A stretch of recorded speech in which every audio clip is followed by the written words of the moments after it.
Hey guys, it's me, and you guys need a lesson in clothing. Okay, so you're gonna say it with me now, right? Right? Pants, socks, pants. See? Pants, two legs, socks. It would be very, very, very hard to wear mismatched pants. So, hope that's all cleared up. Anyway, today's topic, as I said it was going to be, is fame and how I'm going to beat all of you there. I have such confidence in you guys, don't I? Anyway, while I am not the most talented among us, Annette's got this whole RP world, Tales of the Night thing, and Tammy's in school for art, and Sophie is obviously the superior writer here. I'm still gonna beat all you guys to fame. Why is that? One, I was in a movie this week. It's true. Granted, it was only a movie for school, but they paid me $25 to be in it, and I believe it is the start of an illustrious career, especially because they are forming, no, they're not forming, they are filming Transformers 3 here in Washington, D.C., and I think there are plenty of opportunities for someone like myself to, sneak onto the set and be like, hey guys, look, I'm in a movie. Also, I am being featured in a blog this week. It's true. One of the girls who reads my stories on Fiction Press decided she was going to feature me in her blog. Yeah, because I'm that good. So obviously, I've already taken a few critical steps on the road to fame, which you guys have not taken yet. So, I'm on my way.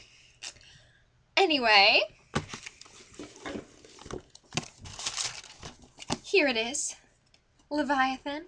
I went and bought it, and because I'm not sure if this is actually supposed to be out yet in paperback.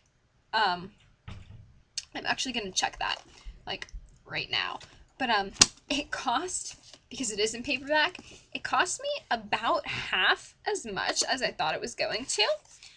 So that was very exciting, and I actually ended up spending a ton more on books than I really should have because I was in a bookstore, obviously, to buy a book. That's where you tend to go. And, well, I tend to get a little lost in bookstores. Just a little. I I start looking at everything there is that I could buy, and then it's like, oh my god, what am I gonna do without all these books? Of course, there were a lot of vampire books, and I wasn't really digging those. Though, I did just finish reading Insatiable, by Meg Cabot, because I really like Meg Cabot. And, oh, by the way, Leviathan is supposed to be out in paperback for some reason. I thought it wasn't supposed to come out until, really late this month. But the sequel is already out, too, so if we really like it, we can read the sequel, too. And there were a lot of vampire books, anyway, and I wasn't really digging those, so I didn't put too much thought into that. However, I did buy the... I'm knocking stuff over, and some of them are pop cans that still have pop in them, so that's not good. The Dark Materials trilogy by Philip Pullman, Golden Compass, Subtle Knife, and Amber Spyglass. And before you get all up on me because, you haven't read those before, how could you? You're a horrible human being. I have read them before. Thank you very much. It's just that I didn't bring them with me, and my copies of all of them are, completely trashed. The Subtle Knife is missing its cover and several of its pages.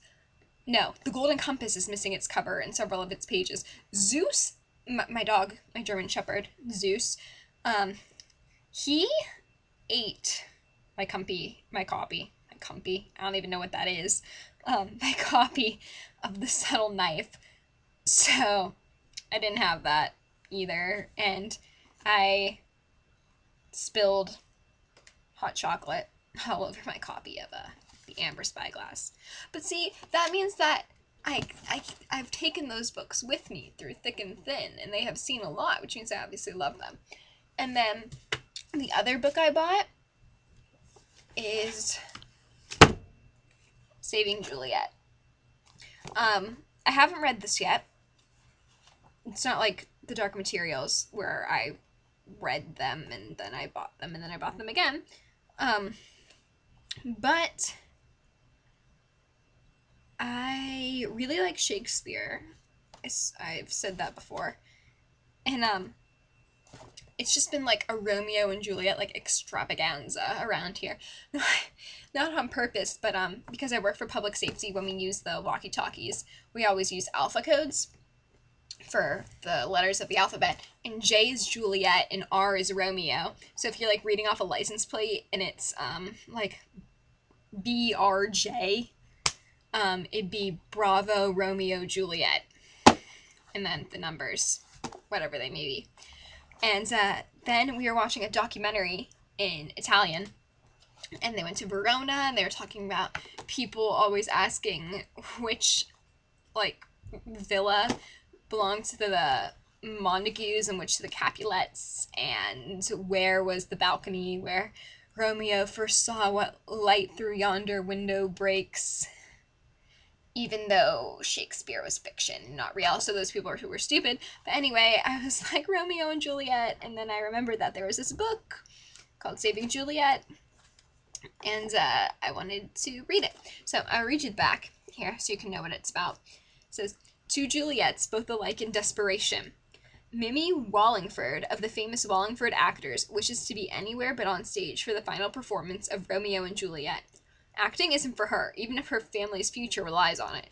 Being transported to Shakespeare's Verona wasn't what she had in mind either, but when the magical ashes clear, she's suddenly not in Manhattan anymore, and her heartthrob co-star, Troy Summer, is along for the ride.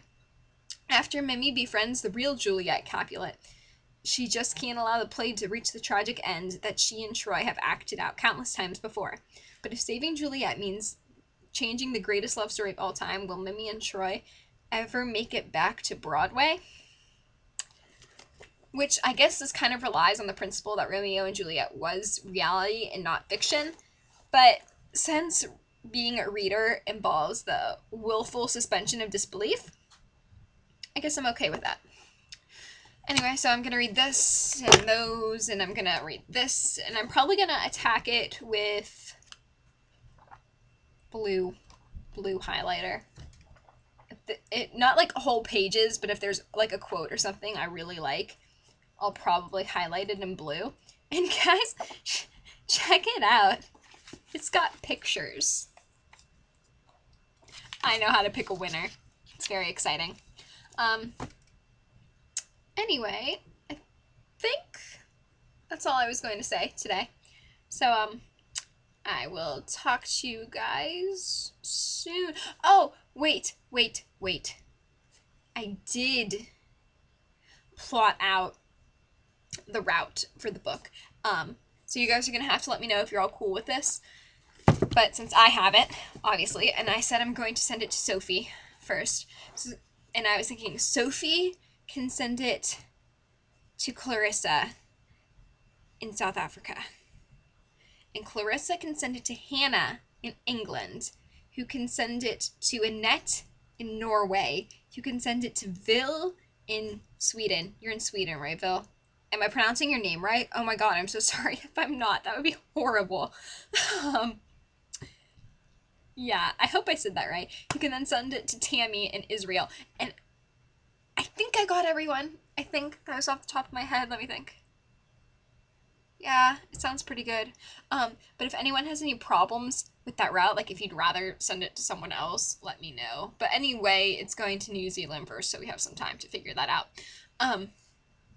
I think that really is all I wanted to say.